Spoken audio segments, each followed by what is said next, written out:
চোখের পানি চাইরা ছোট্ট ছেলেটা কান্দে। ও যুবক, তুই তো বাড়িতে যাই আব্বুরে আব্বু বইলা ডাকবি। মাহফিল হইছে, কত সন্তান বাবারে নিয়া মাহফিলে আসতো, কত ছাত্র গার্জিয়ান বাবারা মাদ্রাসায় আসছে, কিন্তু এর বাবা নাই। একবার মাহফিলের প্যান্ডেলে আসে, একবার দোকান করে যাইয়া অসহায়ের মতো ঘুরে, মাঝে মাঝে মাদ্রাসার ঘরে যাইয়া বসে বসে থাকে। একটু তাকাইয়া দেখো এই সন্তানটার কি অপরাধ, এই সন্তানটার কি এই বয়সে বাবা।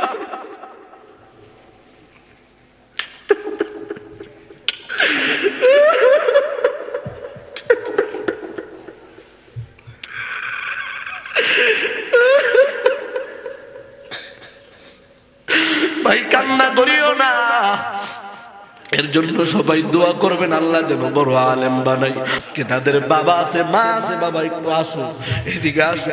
এই যে তাকায় দেখো কত মুরব্বীরা চোখে পানি। এই যে ছোট্ট ছেলেটার বুকের সাথে একটু বুকটা লাগাও বাজার, একজন আরেকজনের বুকের সাথে একটু বুকটা লাগাও।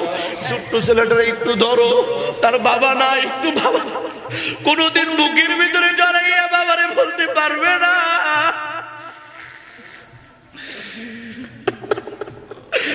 ও এলাকার মানুষ দেখো কেমনে কান্দে, একটু এতিমদের জন্য দোয়া করো, আল্লাহ যেন এতিমদের মা বাবার কবরের আযাব মাফ করে দেয়, বলেন আমিন। লা ইন শাকারতুম লা আযীদান্নাকুম ওয়া লা ইন কাফারতুম ইন্না আযাবি লাশাদীদ, বলেন আল্লাহু আকবার।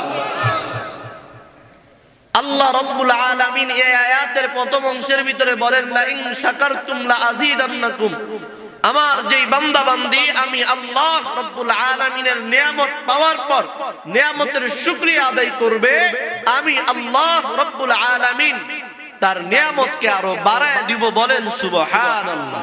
হয় না আরো জোরে বলেন সুবহানাল্লাহ।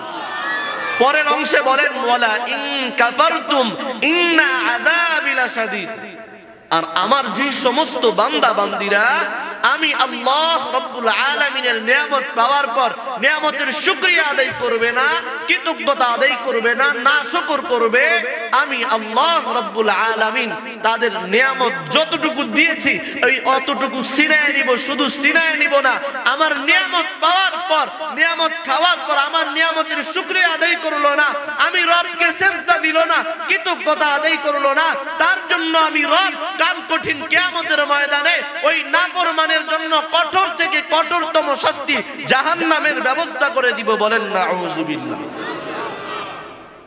এজন্য আমরা যদি আল্লাহ তাআলার পক্ষ থেকে নিয়ামত পাইতে চাই, আল্লাহর দয়া ভালোবাসা পাইতে চাই, সর্বদাই শুকরিয়া আদায় করতে হবে কার?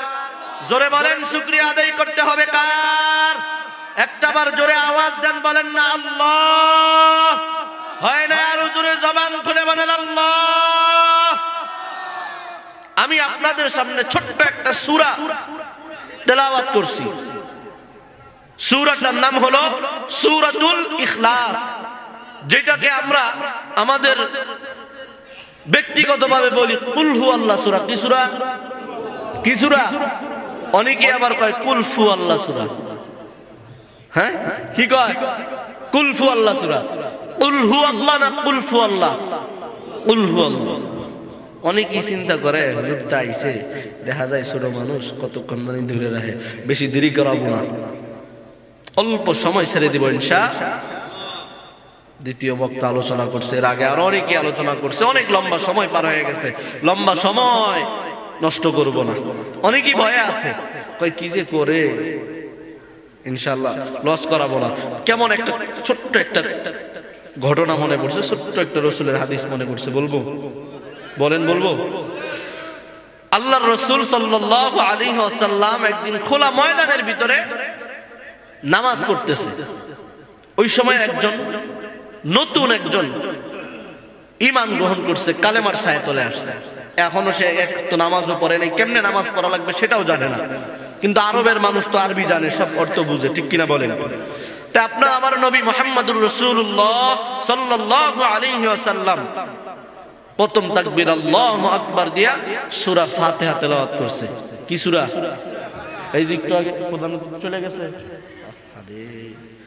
আমি প্রধান অতিথির ওয়াজ শুনলাম, কিন্তু প্রধান অতিথি আমার ওয়াজ শুনল না। এই কষ্ট যে কই রাখার জায়গা নাই। আল্লাহ প্রধান অতিথিকে কবুল করুক। ভালো কিছু কথা বলছে আলহামদুলিল্লাহ। তো উনি সূরা ফাতিহা আলহামদুলিল্লাহ সূরার কথা বলছিল। আপনার আমার নবী মুহাম্মদুর রাসূলুল্লাহ সাল্লাল্লাহু আলাইহি ওয়াসাল্লাম খোলা ময়দানের ভিতরে নামাজ পড়তেছে। প্রথম তাকবীর দিয়া সানা পড়ার পর আউযু বিল্লাহ বিসমিল্লাহ পরে সূরা ফাতিহা তেলাওয়াত করা শুরু করলো। সূরা ফাতিহার পরে সূরা মিলানো লাগে না? আপনার আমার নবী মুহাম্মদুর রাসূলুল্লাহ সাল্লাল্লাহু আলাইহি ওয়াসাল্লাম ওই সূরার পর একটা সূরা মিলাইছেন, যেই সূরাটার নাম হলো সূরাতুল বাকারা। কি শুনেন? কুরআনুল কারীমের নিয়ম অনুযায়ী এটা কুরআনুল কারীমের 2 নম্বর সূরা। আলহামদুলিল্লাহ সূরার পরেই সূরার নাম কি? বাকারা। বাকারা অর্থ কি জানেন? গাবি। কি কি? গাবি। বাকারা অর্থ গাবি। আপনার আমার নবী নামাজে দাঁড়ায় সূরা ফাতিহার পর সূরা বাকারা অর্থাৎ গাবি মার্কা গাবিওয়ালা সূরা তেলাওয়াত করা শুরু করলো। মুসলমান ভাইরা আমার, কলিজার টুকরা যুবক ভাই, ও বিদ্যু বাবা, পর্দার আড়ালের মা বোনেরা আমার, লম্বা করব না, ছোট্ট ঘটনাটা শুনাইয়া উদাহরণ দিয়া আমি আমার যেই সূরা তেলাওয়াত করছি সূরার ভিতরে আলোচনা করব ইনশাআল্লাহ। নবী আমার নামাজের ভিতরে দাঁড়াইয়া সূরা বাকারা তেলাওয়াত করতেছে। আলিফ লাম মিম, এরপরে আয়াত তেলাওয়াত করতেছে একের পর 2, 2 এর পর 3, 3 এর পরে 4, তারপরে 5, 6, 7 এরকম ভাবে তেলাওয়াত করতে সূরা বাকারা শেষ করে দিছে। অর্থাৎ গাবি মার্কা সূরাটা যা আছে সূরা শেষ করে দিয়া আল্লাহর রাসূল রুকুর ভিতরে গেছে।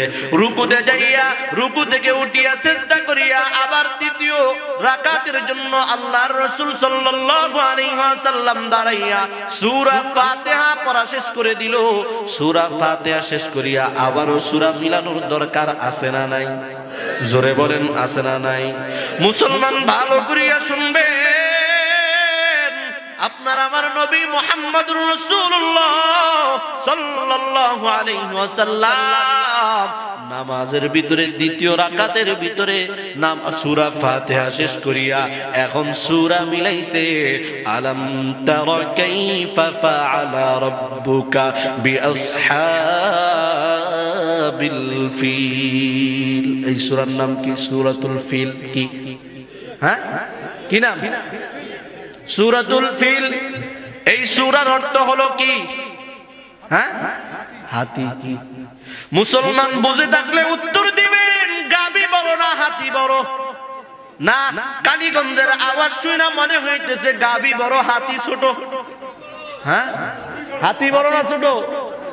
মুসলমান খুব গভীর মনোযোগ দিয়ে শুনবেন, নবী আমার দ্বিতীয় রাকাতে সূরা ফাতিহা শেষ করিয়া যখন হাতি মার্কা সূরা ফিল তেলাওয়াত করা শুরু করলো, পিছনে যে আরেকজন নতুন একজন নব মুসলিম নামাজের ভিতরে নিয়ত করে দাঁড়াইছিল, প্রথম রাকাত পড়তে দাঁড়ায়া থাকতে তার পা ফুলিয়া গেছে। দ্বিতীয় রাকাতে যখন নবী আমার সূরা ফিল অর্থাৎ হাতি মার্কা সূরা তেলাওয়াত শুরু করলো, ওই নব মুসলিম চিন্তা করতেছে, আরে নবী যেহেতু প্রথম রাকাতে গাবি মার্কা সূরা তেলাওয়াত করছে, সূরাটা ছোট ছিল, কিন্তু এখন যেহেতু হাতি মার্কা সূরা তেলাওয়াত শুরু করছে, না জানি এই সূরাটা কত বড়। এইটা ভাইবা নব মুসলিম নামাজের নিয়ত ছাইরা দৌড়ায়া পালাইছে। দূর থেকে নবীর নামাজের দিকে তাকাইয়া আছে, দেখতেছি অল্প কিছুক্ষণের মধ্যেই নবী আমার সূরা ফিলের নবী আমার যখন নাকি এরকম ভাবে তেলাওয়াত করতে সূরা ফিলের আয়াতগুলা শেষ করিয়া নবী আমার রুকুতে গেল, ওই নব মুসলিম দূর থেকে আফসোস করতেছে, আহ কি করলাম। আমি ভাবলাম সূরা শুরুতেই সূরা গাবি মার্কা সূরা পড়ছে, কত লম্বা সূরা, আর এখন নবী যেহেতু হাতি মার্কা সূরা ধরছে, তার মানে বোঝা গেল ওই সূরার চাইতেও এই সূরাটা বড় হবে। কিন্তু না না, দেখা গেল নবী আমার সূরা ফিলটা, হাতি মার্কা সূরাটা তো সামান্য ছোট্ট একটা সূরা, ঠিক কিনা বলেন? এরে টালিগঞ্জের মুসলমান ও হাতরানিয়ার কলিজার টুকরা যুবক, এখনো পর্যন্ত যারা প্যান্ডেলের বাহিরে ঘুরো, এখনো যারা দোকান পারে ঘুরো, অনেকেরই চিন্তা ভাবনা, অনেকেই মাঠে বসিয়া গেছে, চিন্তা করে লম্বা সময় আলোচনা শুনবো না, অল্প কিছু সময় শুনিয়া চলিয়া যাব। এই মুসলমান, এই অল্প কিছু সময় যদি আপনি বয়ান শুনেন, তাহলে আর এখানে বসে থাকার দরকার নাই, এখনই ওইটা বাড়ির রাস্তা মাপা শুরু করেন। তাহলে বাড়ির যাই বুঝবো ওই হাতি মার্কা আর গাবি মার্কা, ঠিক কিনা বলেন? এই ঘটনা শুনে মনে বুঝাইতে পারি না, বুঝেন না? মানে সূরাটার নাম হলো সূরাতুল ইখলাস। এই সূরাটা নাজিল হয়েছে মক্কার ভিতরে। কোথায়? সূরার ভিতরে আয়াত রয়েছে মাত্র 60টা। কয়টা? হ্যাঁ, কয়টা? এই মুসলমান, যেহেতু লেখছেন তাফসিরুল কুরআন মাহফিল, আমার ভিতরে তাফসীর করার মতো যোগ্যতা নাই, শুধুমাত্র চেষ্টা করব আপনাদেরকে ছোট্ট করে সংক্ষিপ্ত করে শানি নজুলটা শুনাইয়া, সূরার সরল তরজমাটা শুনাইয়া, এরপর সংক্ষিপ্ত কিছু আলোচনা করার চেষ্টা করব। তাফসীর করার মতো যোগ্যতা আমার ভিতরে নাই। শুনবেন না, চলে যাবেন? হ্যাঁ,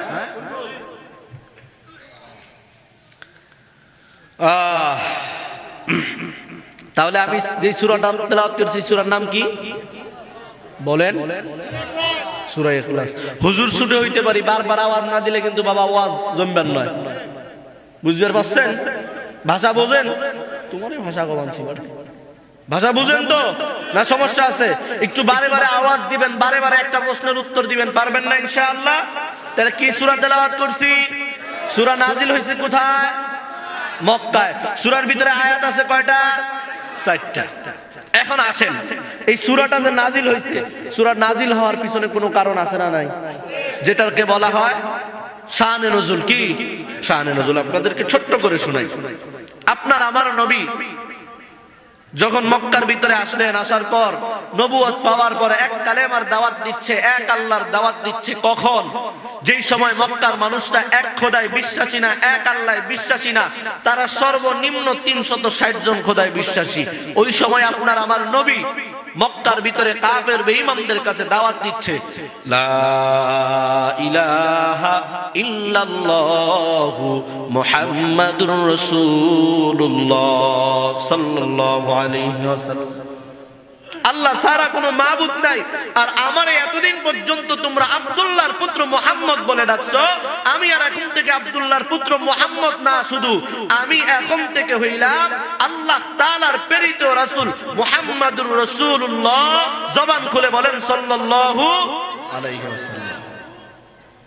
নবী আমার মক্কার ভিতরে যখন এক খোদার দাওয়াত দেয়, এক আল্লাহর দাওয়াত দেয়, কালেমার দাওয়াত দেয়, মক্কার কাফের বেঈমানদের মাথা গরম, চান্দি গরম। আর এই আব্দুল্লাহর পুত্র মুহাম্মদ মক্কার ভিতরে এক খোদার দাওয়াত দেয়, এক আল্লাহর দাওয়াত দেয়। আমরা তো এতদিন পর্যন্ত জানতাম আমাদের খোদা সর্বনিম্ন 360 জন, আর আব্দুল্লাহর পুত্র মুহাম্মদ এখন আবার নতুন করে এক খোদার দাওয়াত দেয়। না না না, আব্দুল্লাহর পুত্র মুহাম্মদের দাওয়াত দিতে দেওয়া যাবে না, কারণ আব্দুল্লাহর পুত্র মুহাম্মদ যদি এক খোদার দাওয়াত দেয়, এক আল্লাহর দাওয়াত দেয়, তাহলে তো আমাদের বাপ দাদার ধর্মের ভিতরে কলঙ্ক লাগিয়া যাবে, আমাদের বাপ দাদার ধর্ম ডুবিয়া যাবে। আব্দুল্লাহর পুত্র মুহাম্মদকে কালেমার দাওয়াত দিতে দেওয়া যাবে না। মুসলমান ভাইয়েরা আমার, পর্দার আড়ালের মা বোনেরা আমার, একটু ভালো করিয়া গভীর মনোযোগ দিয়া কথাগুলো শুনবে। নবী আমার দাওয়াত দেয় কাফের বেঈমানদের নবীরে আটকানোর জন্য। পাই তারা শুরু করিয়া দিল। আরে আব্দুল্লাহর পুত্র মুহাম্মদ দাওয়াত দেয়, আব্দুল্লাহর পুত্র মুহাম্মদ যে এক খোদার দাওয়াত দেয়, আমাদের 360 জন খোদা মিলা আমাদের সমস্যা সমাধান করতে পারে না। আর আব্দুল্লাহর পুত্র মুহাম্মদের খোদা এক খোদা কেমনে আমগো সমস্যা সমাধান করবে? ঠিক না? ঠিক, বুঝি শুনি উত্তর দেন। কাফের বেঈমানরা বলতেছে আমাদের খোদা 360 জন, আমগোর সমস্যা সমাধান করতে পারে না, তবুও আমগো খোদারে আমরা ঘরের ভিতরে বন্দি করে তালা মাইরে রাখছি যেন খোদায় দৌড় না দেয়। আর আব্দুল্লাহর পুত্র মুহাম্মদ কয় তার এক খোদা, তার এক খোদায় কেমনে আমগো সমস্যা সমাধান করবে? বলেন না আউযুবিল্লাহ। নবী দাওয়াত দিচ্ছে মক্কার, আস্তে আস্তে করিয়া কাফের বেঈমানরা নবীর কালেমার ছায়া তলে আসতেছে। আবু জেহেল, উতবা, সাইবা সবার মাথা গরম। আব্দুল্লাহর পুত্র মুহাম্মদকে থামাইতে হবে, আটকাইতে হবে। আব্দুল্লাহর পুত্র মুহাম্মদকে যদি আমরা আটকাইতে চাই, তারে এরকম ভাবে আটকানো যাবে না, তার চাচার কাছে বিচার দেওয়া লাগবে। আপনার আমার নবীরে আটকানোর জন্য, কালেমার দাওয়াত দেওয়ার বন্ধ করার জন্য নবীর চাচাদের কাছে মক্কার কাফের বেঈমানরা বিচার দিতে গেল। এরে তোমার ভাইয়ের সন্তান, তোমার ভাই আব্দুল্লাহর পুত্র মুহাম্মদ মক্কার ভিতরে এক খোদার দাওয়াত দেয়, এক আল্লাহর দাওয়াত দেয়। তোমার ভাতিজারে আটকাইতে হবে, তোমার ভাতিজারে থামাইতে হবে, তোমার ভাতিজারে দাওয়াত দিতে দেওয়া যাবে না, তোমার ভাতিজারে থামাইয়া দাও। নবীর চাচাদেরকে বিচার দিয়াও কোনো সময় কাজ হইল না। নবীর চাচাদেরকে বিচার দেওয়ার পর যখন কাজ না হয়, মক্কার কাফের বেঈমানরা চিন্তা করলো কেমনে আব্দুল্লাহর পুত্র মুহাম্মদরে আটকানো যায়। লম্বা ঘটনা সংক্ষিপ্ত করে শোনাই। ওরে কালীগঞ্জের মুসলমান ও যুবক ভাই, ও পর্দার আড়ালের মা বোনেরা আমার, এই ময়দানের ভিতরে বসিয়া গেছো, আল্লাহর কসম, আল্লাহর কসম, আল্লাহর কসম, আমার ভিতরে ইলম নাই, আমল নাই। তোমাদের নেক দোয়া, নেক নজরের বদৌলতে আমার মালিক এই চেয়ারের ভিতরে বসাইছে। ও আব্বা জানেরা আমার, এই ময়দানের ভিতরে বসছো, অনেকেই আমার বাবার মতো বয়স। ও যুবক ভাই গো, যারা এখানে বইসা গেছো, অনেকে আমার মতো বয়স, অনেকে আমার ছোট ভাইয়ের মতো বয়স। ও পর্দার আড়ালের মা বোনেরা আমার, কেউ বা আমার মায়ের মতো, কেউ বা আমার দাদির মতো, নিজের সন্তান মনে করিয়া কথাগুলো শোনা চায়। নবী যখন দাওয়াত দেয়, মক্কার কাফের বেঈমানরা, ইহুদিরা নবীরে আটকানোর জন্য সবাই দলবল নিয়ে নবীর কাছে চলিয়া গেল। ডাক দিয়া বলে, ও আব্দুল্লাহর পুত্র মুহাম্মদ, তুমি যে মক্কার ভিতরে এক খোদার দাওয়াত দাও, এক আল্লাহর দাওয়াত দাও, বলো বলো তোমার আল্লাহর পরিচয় কি? তোমার আল্লাহ কয়জন? ও আব্দুল্লাহর পুত্র মুহাম্মদ, বলো বলো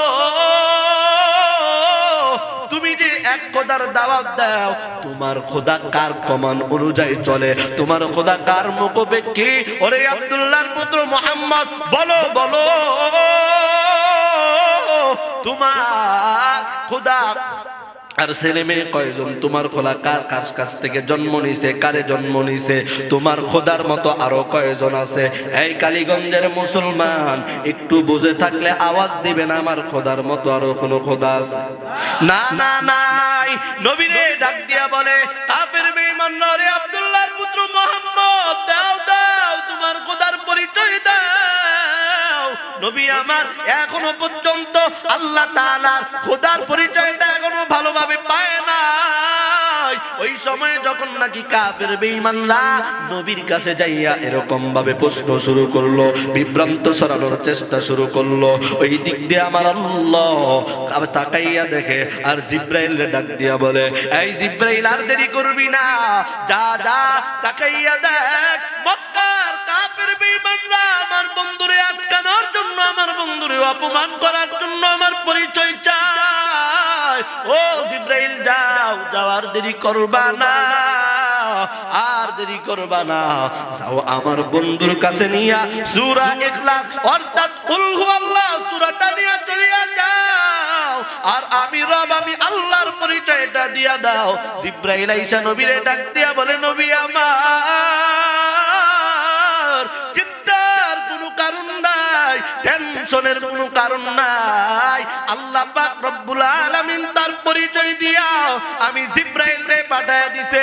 ও নবী আমার, কাফের বেঈমানরা প্রশ্ন করছে আপনার আল্লাহ কয়জন? ও নবী, আপনি তাদেরকে উত্তর জানায়া দেন, কুল হুয়াল্লাহু আহাদ। বলেন আল্লাহু আকবার। ও নবী আমার,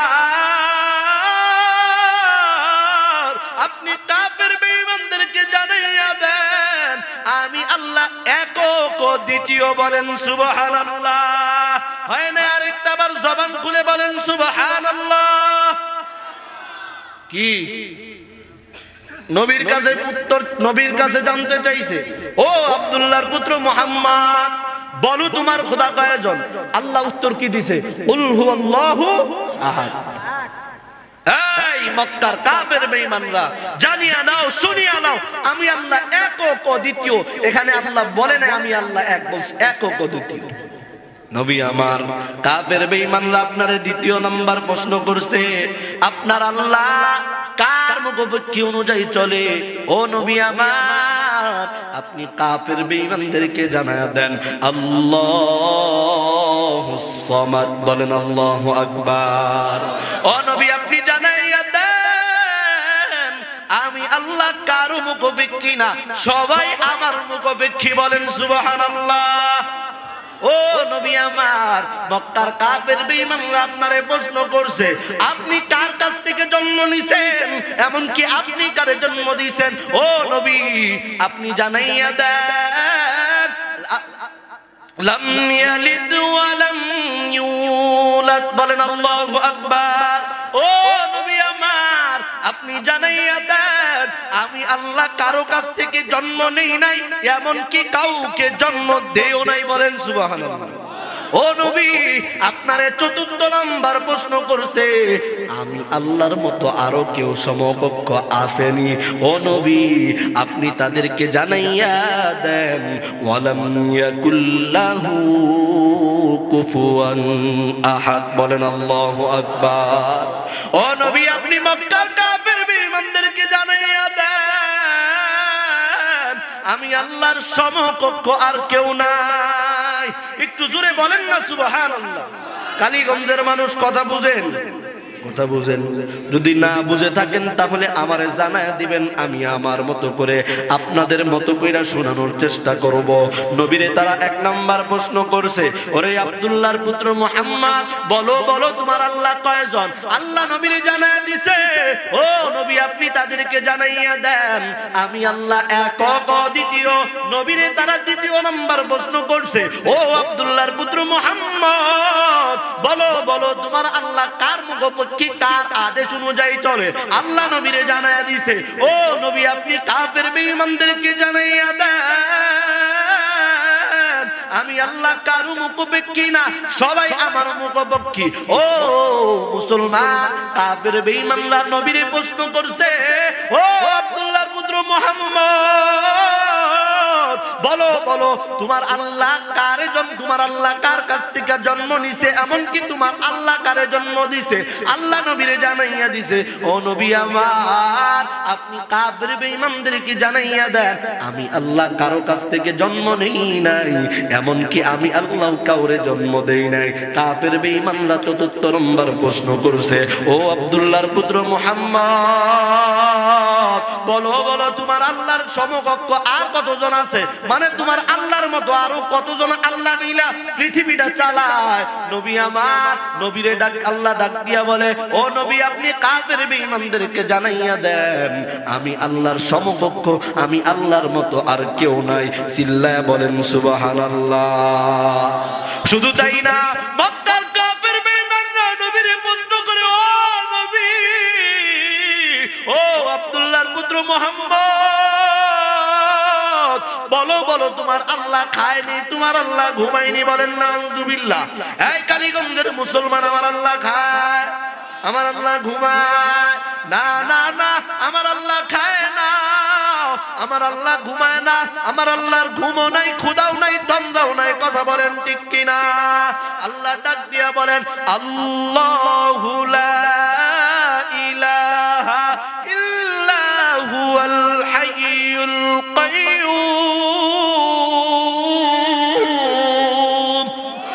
লা তাখুযুহু সিনাতু ওয়ালা নাওম।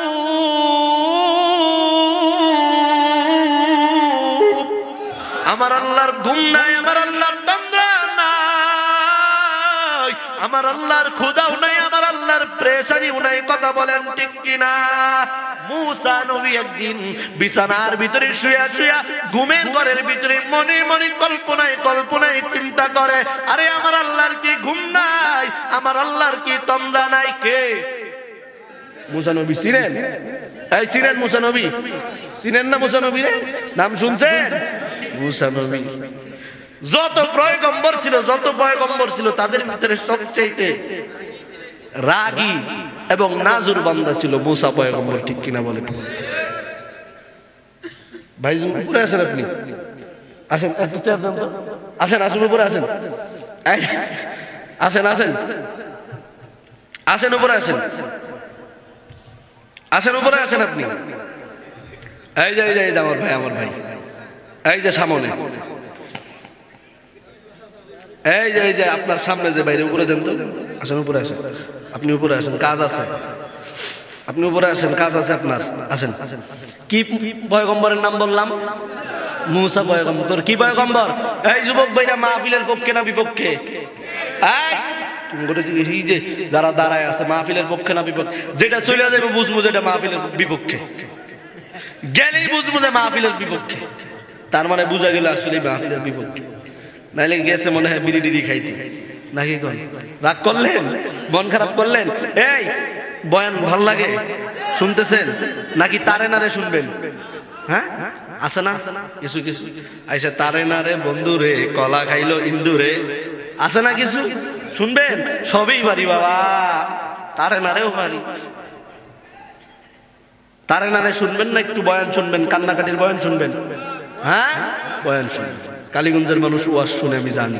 এর আগে ওইদিকে অনেক কয়েকবার আসছিলাম, এই কয়েকদিন আগেও পাশে আসছিলাম। আল্লাহ কবুল করুক বলেন আমিন। কি পয়গম্বরের নাম বললাম? মুসা আলাইহিস সালাতু ওয়াস সালাম একদিন ঘুমের ঘরের ভিতরে বিছানায় শুয়ে শুয়ে মনে মনে কল্পনায় চিন্তা করে, আমার আল্লাহর কি ঘুম নাই, আমার আল্লাহর কি তন্দ্রা নাই? এমন সময় আমার আল্লাহ আসমান থেকে ফেরেশতা জিবরাইলে ডাক দিয়া বলে, ও জিবরাইল, তাকাইয়া দেখো আমার বন্ধু শুয়ে শুয়ে মনে মনে কি চিন্তা ভাবনা করতেছে, কি পাগলামি করতেছে। যাও আমার বন্ধুর কাছে যাও, না হলে তো মুসা পয়গম্বর আমার সাথে আরো পাগলামি শুরু করবে। ফেরেশতা জিবরাইল মুসা পয়গম্বরের দরজার ভিতরে এসে ডাক দিয়া বলে, ও জামানার পয়গম্বর, আপনি মনে মনে শুয়ে শুয়ে কি চিন্তা করতেছেন? জিবরাইল আইসা বলার সঙ্গে সঙ্গে মুসা পয়গম্বর বিছানা থেকে ঝাঁপ দিয়ে উঠে গেছে। ওইটা ডাক দিয়া বলে, ও ভাই, হঠাৎ করে আপনি আমার ঘরে কেন? ফেরেশতা জিবরাইল ডাক দিয়া বলে, ও জামানার পয়গম্বর, আপনি মনে মনে শুয়ে শুয়ে চিন্তা করেন, আমার আল্লাহর কি ঘুম নাই, আমার আল্লাহর কি তন্দ্রা নাই? মুসা নবী এবার ডাক দিয়া বলে, ও ভাই জিবরাইল, আমি মনে মনে কল্পনায় চিন্তা করছি, তুমি কি মানুষের মনের খবর জানোনি? জিবরাইল ডাক দিয়া বলে, না না, আমি মানুষের মনের খবর জানি না, আমারে একজন জানাইছেন, তিনি আমার রব। কালীগঞ্জের মুসলমান ডাক দিয়া বলেন, তিনি কে? নাকি মনের খবর মানুষ জানে? আছে না কিছু দয়াল বাবা, ভণ্ড বাবা, আছে না নাই? বলবো হ্যাঁ কিছু আছে, কয় যে আরে মনের খবর না শোকের খবর জানি, ঠিক না? আছে না এরকম? যেমন একটা ঘটনা শুনছিলাম অনেক আগে, আমরা ছোট্ট থাকতে ওয়াজের ভিতরে এই ঘটনাটা শুনছিলাম। যেমন এক পীর সাহেবের, লম্বা ঘটনা ছোট্ট করে বলি, আপনারা হয়তো বা শুনছেন। এক পীর সাহেবের দাওয়াত দিছে মুরিদে যে হুজুর আমার বাড়িতে যাইবেন, দাওয়াত কি দাওয়াত। এখন পীর সাহেবের মুরিদ তার বাড়ি উল্লি মানে বউয়ের কাছে, স্ত্রীর কাছে যায়, পীর সাহেবের খুব সুনাম করে, আমার পীর সাহেব এটা সেটা, আমার পীর সাহেব নদীর ভিতরে যায় নামাজ বিছায়, নদী পার হয়ে যায়, এটা করে সেইটা করে, এরকম খুব গল্প সুখ স্ত্রীর কাছে আইসা পীর সাহেবের নামে খুব ভালো ভালো সুনাম বলে। তো এখন দাওয়াত খাইতে আইছে, এখন মুরিদের বউটা একটু চালাক, মুরিদের বউ যখন পিসাব বাড়িতে আসতে ভাত দিছে, মাছ ভাজি ছিলেন, আচ্ছা এর আগে শুনি, এখন পিসাব ঘরের ভিতরে ঢুকে বারবার মুরিদের বউ মুরিদের ডাক দিয়ে, কিও তোমার পিসাব বারবার কারে খেদায়? আমার বাড়ির তোর মুরগি টুরগি বা বিড়াল টিড়াল নেই, কারে করে? কারে? আমার পিসাব, আমার পিসাব বড় পিসাব। কেমন? আমার পিসাব মানে বয়ে আছে ঠিকই, কিন্তু আমার পিসাবের নজর হইলো মক্কা শরীফে, মক্কা শরীফের ভিতরে কুত্তা খাদায়, বলেন না হুজুবিল্লাহ, ঠিক আছে? মুরিদের বউ এবার কয় আচ্ছা দেখা যাইব, বলা কেমন কুত্তা খাদায়। এখন ভাত দিছে, ভাত দিয়া প্লেটের নিচে দিছে তরকারি, মাছ ভাজি, কি দিছে? তরকারি দিছে, দিয়া পিসাবের সামনে ভাত দিছে। সবকিছু দেওয়ার পরে পিসাবরে কয় খাওয়া শুরু করেন। পিসাব বুঝলাম না, এরকম দাওয়াত তো কোনোদিনও পাই নাই। তরকারি ছাড়া কয় খাওয়া শুরু করেন। তরকারি কই? পিসাবের মুরিদের বউ এবার ডাক দিয়ে কয়, তুমি যে কও তোমার পিসাব এত বড় বুজুর্গ, এইখানে থেকে মক্কার কুত্তা খাদাইতে পারে, মক্কার ভিতরে কি হইতেছে না হইতেছে দেখতে পারে, আমি যে ভাতের নিচে তরকারি দিছি তোমার পিসাবের চোখে কি এটা পড়ে না? এরকম পিসাব আছে না নাই? কালীগঞ্জে আছে এরকম মুরিদ আছে? বলবো বলবো সামনে ইনশাআল্লাহ। তাহলে কি বলতেছিলাম, অন্তরের খবর আল্লাহ ছাড়া আর কেউ জানে? মনের খবর আল্লাহ ছাড়া আর কেউ জানে? কেউ জানে না। অনেকেই বলে পিসাব গায়েব জানে। আরে নবীরা গায়েব জানে না, পিসাব কেমনে গায়েব জানবো? নবীর চাইতে পিসাব বড়, ঠিক না? নবীর চাইতে পিসাব বড়। আল্লাহ মাফ করুক, বলে না আমিন। মুসলমান ভাইয়ারা আমার, মন খারাপ করবেন না। মন খারাপ করার জন্য কথাগুলো বলতেছি না, কষ্ট দেওয়ার জন্য কথাগুলো বলতেছি না, শুধুমাত্র আপনাদেরকে বোঝানোর জন্য কথাগুলো মাঝে মাঝে একটু বলার চেষ্টা করি। যদি আপনি আপনার নিজের গায়ে টাইনা নেন তাহলে আমার কোনো দোষ নাই, ঠিক কিনা বলেন? মুসলমান বলতেছিলাম, জিবরাইল মুসা ডাক দিয়া বলে, ও ভাই জিবরাইল, তুমি কি মনের খবর জানো নি? জিবরাইল ডাক দিয়া বলে, না না, আমি কারো মনের খবর জানি না, আমারে জানায় আমার আল্লাহ। মুসা নবী বার ডাক দিয়া বলে, ভাই যেহেতু আল্লাহ আমার মনের কথাগুলো শুনতে পাইছে, তাহলে তো অবশ্যই আমার উপরে কোনো পরীক্ষা আছে। জিবরাইল ডাক দিয়া কয়, খালি পরীক্ষা না, কেবল তো শুরু। বলে কি পরীক্ষা ভাই একটু বলো? জিবরাইল ডাক দিয়া বলে, ও জামানার পয়গম্বর, যান জলদি কইরা যায় আপনার ঘর থেকে 2টা গ্লাস নিয়ে আসেন পানি ভর্তি কইরা। মুসা কালিমুল্লাহ ঘরের ভিতরে যাইয়া 2 গ্লাস পানি আইনা জিবরাইলের সামনে আইসা হাজির, ডাক দিয়া বলে, ভাই এই যে পানি নিয়ে আসলেন, আপনি তো পানি পান করেন না, পানি চাইলেন কেন? আমি পানি পান করি না, আমার প্রয়োজনের জন্য পানি চাই নাই। এই যে 2 গ্লাস পানি নিয়ে আসছেন, এই 2টা গ্লাস পানি আপনার হাতের ভিতরে নিয়ে দাঁড়ায়া থাকেন, একবার বলেন না মারহাবা। হয় না? জোরে বলেন না মারহাবা। মুসা নবী ডাক দিয়া বলে, ভাই কতক্ষণ? কয় কতক্ষণ ততক্ষণ বুঝি না, আমি আবার যতক্ষণ না আসবো ততক্ষণ পর্যন্ত 2 হাতের ভিতরে 2টা গ্লাস নিয়ে দাঁড়ায়া থাকতে হবে। মুসা পয়গম্বর আল্লাহ তাআলার ফেরেশতার মাধ্যমে আল্লাহ তাআলার অর্ডার পাইয়া অমান্য করতে না পাইরা 2টা গ্লাস 2টা হাতের ভিতরে নিয়ে দাঁড়ায় আছে। জিবরাইল চইলা গেছে, মুসা কালিমুল্লাহ 2টা গ্লাস হাতের ভিতরে নিয়ে দাঁড়াইয়া থাকতে থাকতে ঘন্টার পর ঘন্টা পার হয়ে যায়, জিবরাইল আসতেছে না। ঘন্টার পর ঘন্টা পার হওয়ার পর মুসা কালিমুল্লাহর শরীরের ভিতরে ক্লান্তি চলে আসছে, দুর্বলতা চলে আসছে। দুর্বলতা চলে আসার কারণে, ক্লান্তি চলে আসার কারণে তার চোখের ভিতরে ঘুম চলে আসছে। ও কালীগঞ্জের মুসলমান হাজরানিয়ার যুবক ভাই, সারাদিন কাজ করার পর যখন নাকি শরীরটা দুর্বল থাকে, ক্লান্ত থাকে, তখন কিন্তু অটোমেটিক ঘুমটা তাড়াতাড়ি চলে আসে, ঠিক কিনা বলে? মুসা কালিমুল্লাহ গ্লাস 2টা নিয়ে ঘন্টার পর ঘন্টা দাঁড়াইয়া থাকার কারণে তার চোখের ভিতরে ঘুম চলে আসছে। ঘুম চলে আসছে, দাঁড়ায়া থাইকা কিন্তু ঘুম ধরে না, উঙ্গানি আসে, ঝিমানি আসে। উঙ্গানি জিমানি বুঝেন, ঠিক কিনা? এটারে কি কয়? উঙ্গানি বা ঝিমানি। মুসা কালিমুল্লাহ গ্লাস 2টা হাতের ভিতরে নিয়ে তার চোখের ভিতরে ঝিমানি চলে আসছে। বেঈমানি চলে আসার কারণে মুসলমান বুঝে থাকলে উত্তর দিবে ইল্লা লিয়াবুদুন, একমাত্র কেবলমাত্র আমি আল্লাহর ইবাদত করার জন্য, আমি রবের ইবাদত করার জন্য। ও কালীগঞ্জের মুসলমান, ও যুবক ভাই, ও বৃদ্ধ বাবা, ওটাওটি করবা না। আজকের এই ময়দানের ভিতরে আসছো, এত সুন্দর মাহফিলটা পাইছো, এখানে একটা মাদ্রাসা, এখানে একটা মসজিদ, এই মসজিদটা আপনাদের মাধ্যমে চলে, আপনারাই চলান। আজকে এই মাদ্রাসা থেকে দেখা গেল 3 জন ছাত্রের মাথার ভিতরে পাগড়ি দেওয়া হইল। আরে মুসলমান, এরকম সন্তান তো আপনারও আছে, কিন্তু আপনি আপনার সন্তানরে হাফেজ বানাইতে পারেন নাই।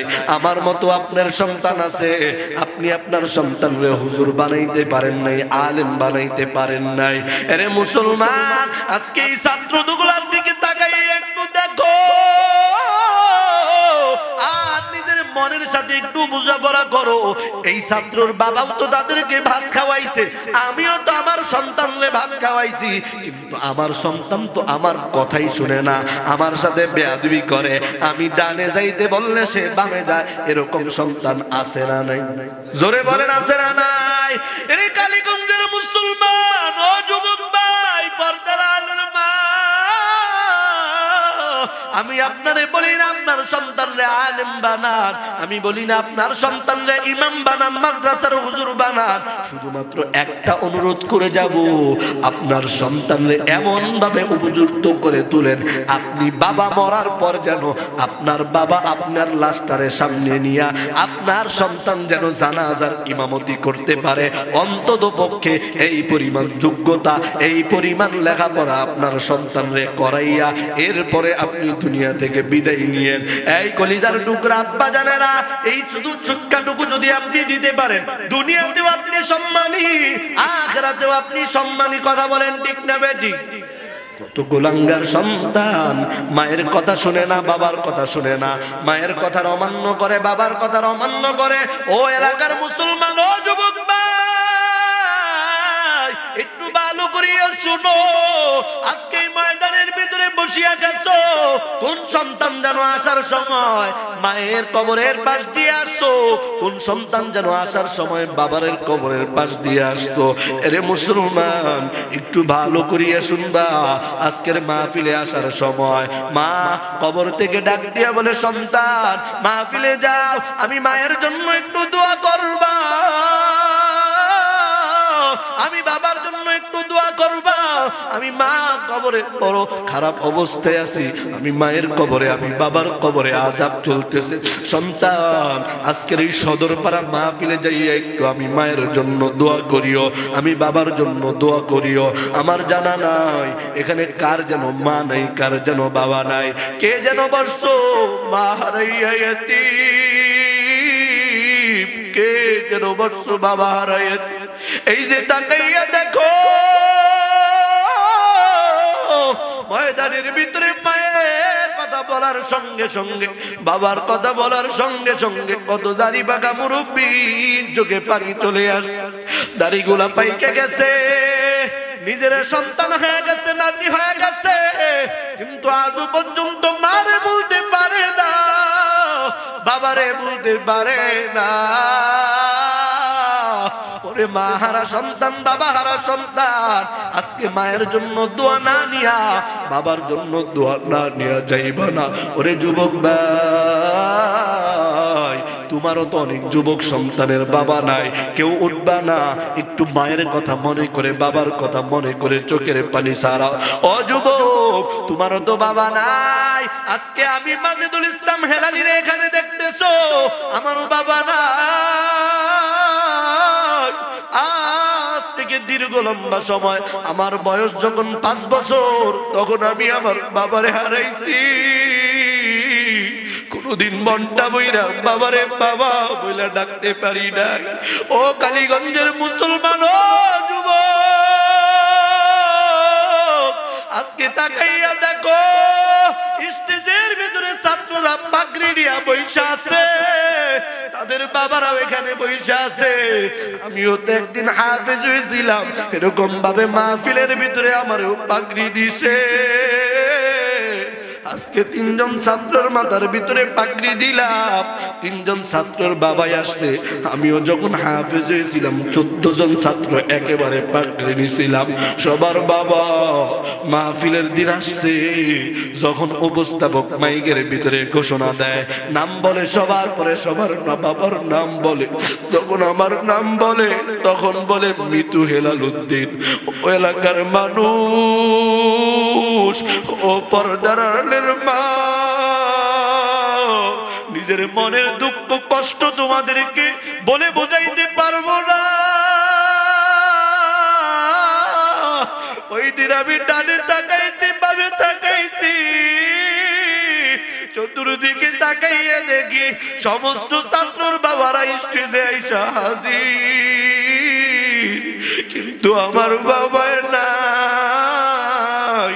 এই যে আজকে আমি বয়ান করি, পুরা দেশের মানুষ আমার বয়ান নেটের ভিতরে শুনে, ইউটিউবের ভিতরে শুনে, আমার জেলার মানুষ, আমার এলাকার মানুষ, আমার চাচারা, আমার ভাই, আমার মা বোন সবাই আমার ইউটিউবে দেখে, কিন্তু আজকে আমার বাবাই দেখে যাইতে পারলো না।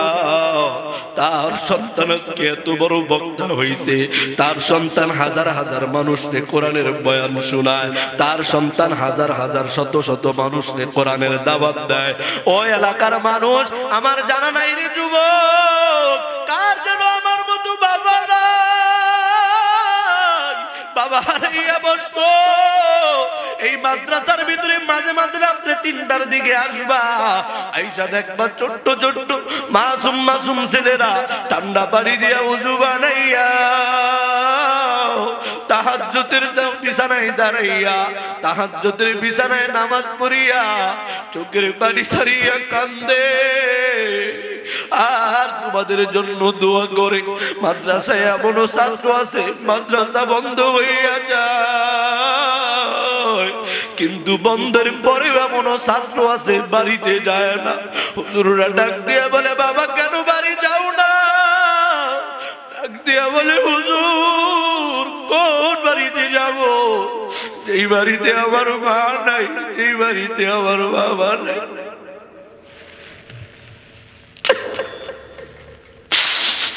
ওই এলাকার মানুষ কত দেশে বিদেশে ঘুরলাম, গত 28শে ডিসেম্বর রংপুরের এক বিশাল মাহফিলে আমি ছিলাম।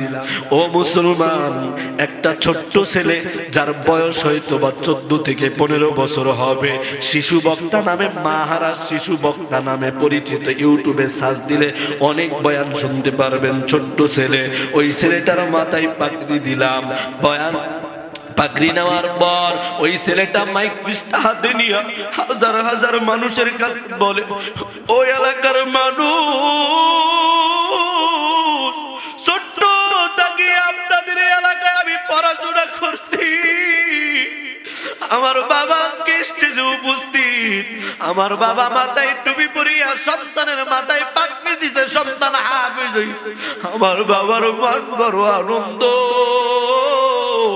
আমার নানা আসছে, মহিলা প্যান্ডেলে আমার নানি আসছে, খালা আসছে, দাদি আসছে, সবার মুখে কত আনন্দ। কিন্তু আজকে আমি সন্তান পাগড়ি পাইয়াও আমার মুখের ভিতরে হাসি নাই, আমার ভিতরে কোনো আনন্দ নাই। কারণ আজকে সবাই আমি পাগড়ি নেওয়ার কারণে, হাফেজ হওয়ার কারণে সবাই খুশি, কিন্তু যেই মা আমারে 10 মাস 10 দিন গর্ভের ভিতরে রাইখা, আমার মা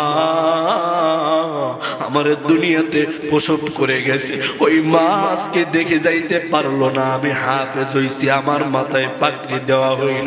আমারও জানা নাই এই ময়দানে কার যেন মা নাই, কার যেন বাবা নাই। ও বাবা হারা এতিম সন্তান, ময়দানে বৈশা বৈশা চোখের পানি ছাড়ো, বাবার জন্য দোয়া না নিয়ে যাও না। আজকে বাড়িতে যাইবা, যাদের বাবা আছে বাড়িতে যাইয়া বাবারে বইলা বাবা বইলা ডাকবা, মারে মা বইলা ডাকবা, কিন্তু যার মা নাই বাড়িতে যাবে, মায়ের ঘরটা থাকবে, মায়ের বিছানা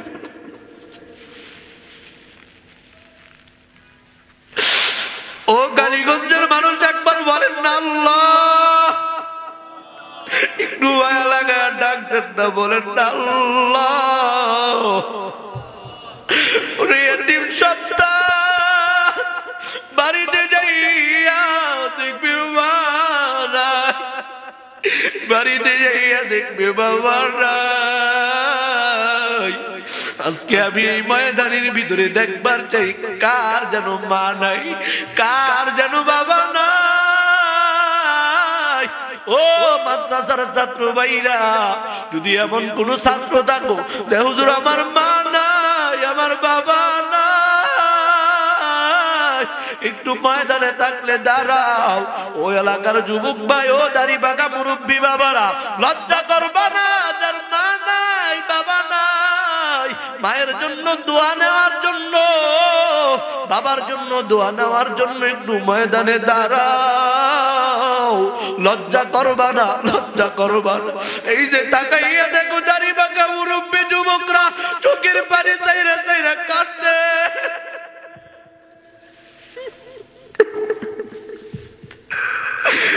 ও এলাকার মানুষ তাকাইয়া দেখো, মা বাবার সন্তানরা মায়ের কথা মনে কইরা বাবা কেউ বসবা না, বাবা কেউ বসবা না, একটু দাঁড়াও। এই যে তাকাইয়া দেখো যুবক পাগলের মতো কাঁদে। ভাই আয় আয়, একটু যদি কষ্ট না হয় একটু স্টেজে আসো, একটু আমার হাতের সাথে, আমি হয়ে তিম তুমি হয়ে তিম, তোমাদের জন্য একটু দোয়া নিব। ও মাদ্রাসার কোন তিন ছাত্র আসো, এই যে তাকাই সাহাবাই কেরামদেরকে নিয়ে বয়ান করতেছে, বয়ানের মাঝে বলতেছে, হ্যাঁ সাহাবাই কেরাম, এই যে কোরআনুল কারীমের ভিতরে সূরা ইখলাস নামে যে সূরাটা, অর্থাৎ কুল হু আল্লাহ সূরাটা, এই সূরাটা কেউ যদি একবার তেলাওয়াত করে আল্লাহ তাআলা তার আমলনামার ভিতরে কোরআনুল কারীমের 10 পারা তেলাওয়াত করার সব দান করে দেয়। বলেন সুবহানাল্লাহ। কয়বার তেলাওয়াত করলে? একবার যদি কেউ তেলাওয়াত করে তার আমলনামায় 10 পারার সওয়াব দান করে। বলেন সুবহানাল্লাহ। সাহাবায়ে কেরাম ডাক দিয়া বলে, ইয়া রাসূলুল্লাহ, ইয়া হাবিবাল্লাহ, কেউ যদি এই সূরাটা 2 বার তেলাওয়াত করে তাহলে তার আমলনামায় কত নেকি?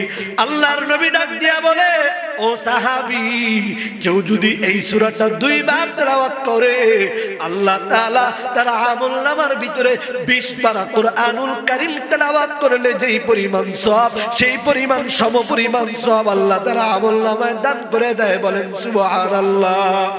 সাহাবায়ে কেরাম ডাক দিয়া বলে, ইয়া রাসূলুল্লাহ, ইয়া হাবিবাল্লাহ, কেউ যদি এই সূরাটা 3 বার তেলাওয়াত করে তাহলে কি?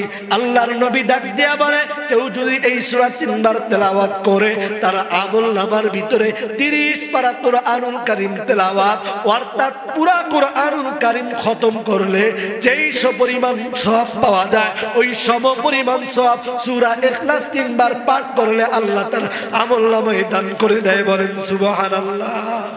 ছোট্ট একটা সূরা 3 বার পড়লে আমার মনে হয় সর্বোচ্চ 1 মিনিট, এর চাইতে বেশি লাগবে না, ঠিক কিনা বলেন? কয়বার? একবার বললে 10 পারার সওয়াব। এই ময়দানে এমন মানুষ আছে কোরআনুল কারীম পড়তেই পারে না, আছে না? কিন্তু সূরা ইখলাস, কুল হু আল্লাহ সূরা মুখস্থ, আছে না নাই? বাজান, জীবনে তো কোরআন খতম করার সৌভাগ্য হইল না। মাঝে মাঝে কাজ করতেছেন, দোকানে বসে আছেন, এমনি বাড়িতে বসে আছেন, মাঝে মাঝে এই সূরা ইখলাস 3 বার পাঠ করবেন, আল্লাহ কোরআনুল কারীম খতম করার সওয়াব দান করবে। আমি গুনাহগার মানুষ, আমার বয়ান থেকে আপনাদেরকে কিছু দিতে পারি নাই, ভালো কিছু বয়ানও করতে পারি নাই, কিছু বুঝাইতেও পারি নাই। শুধুমাত্র অন্ততপক্ষে এতটুকু নিয়ে যাব, যেহেতু এই সূরার উপরে অল্প কিছু আলোচনা করছি, বিশ্বাস করে সংক্ষিপ্ত করে আলোচনা করছি। গভীর রাত হয়ে গেছে, লম্বা করার সুযোগ নেই। মাদ্রাসার মাহফিল কালেকশন আছে, যদি কোথাও সুযোগ হয় লম্বা সময় আলোচনা করবো ইনশাআল্লাহ। যেহেতু আসছি, আমি অন্ততপক্ষে আমি সহ আমরা সবাই 1 পারা কোরআনুল কারীমের সওয়াব নিয়ে বাড়িতে যাইতে চাই। কে কে রাজি আছেন? দুটো হাত উঠান, সবাই হাত উঠান। লিল্লাহি তাকবীর, হাত নামান। সবাই আমার সাথে আউযু বিল্লাহ বিসমিল্লাহ সহ সূরা ফাতিহা 1 বার তেলাওয়াত করে, সূরা ইখলাস বিসমিল্লাহ সহ 3 বার তেলাওয়াত করব। 3 বার তেলাওয়াত করে আমাদের আমলনামায় কমপক্ষে, এটা হাদিসের কথা, রাসূলের মুখের কথা, আল্লাহর কথা, আমলনামার ভিতরে কোরআন খতমের সওয়াব যাবে। আমরা এক কোরআন খতমের সওয়াব নিয়ে বাড়িতে যাব ইনশাআল্লাহ। আউযু বিল্লাহি মিনাশ শাইতানির রাজীম। বিসমিল্লাহির রহমানির রহিম। কথা বলার কি আছে? সবাই পড়েন আলহামদুলিল্লাহি রাব্বিল আলামিন আর রহমানির রহিম মালিকি ইয়াউমিদ্দিন ইয়াকা না'বুদু ওয়া ইয়াকা নাস্তাঈন ইহদিনাস সিরাতাল মুস্তাকিম সিরাতাল লাযীনা আন'আমতা আলাইহিম গায়রিল মাগদুবি আলাইহিম ওয়ালাদ-দাল্লিন আমিন। বিসমিল্লাহির রহমানির রহিম। সবাই পড়েন কুল হুয়াল্লাহু আহাদ আল্লাহুস সামাদ লাম ইয়ালিদ ওয়া লাম يولد ولم يكن له كفوا أحد. بسم الله الرحمن الرحيم. قل هو الله أحد الله الصمد لم يلد ولم يولد ولم يكن له كفوا أحد. أكبر. بسم الله الرحمن الرحيم. قل هو الله أحد الله الصمد لم يلد ولم يولد ولم يكن له كفوا أحد. বিশ্বাস করেন আমরা যারা আছি, যারা শুনছি মনোযোগ দিয়ে, পড়তে পারি না শুনছি মনোযোগ দিয়ে, এবং যারা পড়ছি সবার আমল নামার ভিতরে একটা কোরআনুল কারীম খতম করার সব আমল নামায় জমা হয়েছে। বলেন সুবহানাল্লাহ। এখনই দোয়া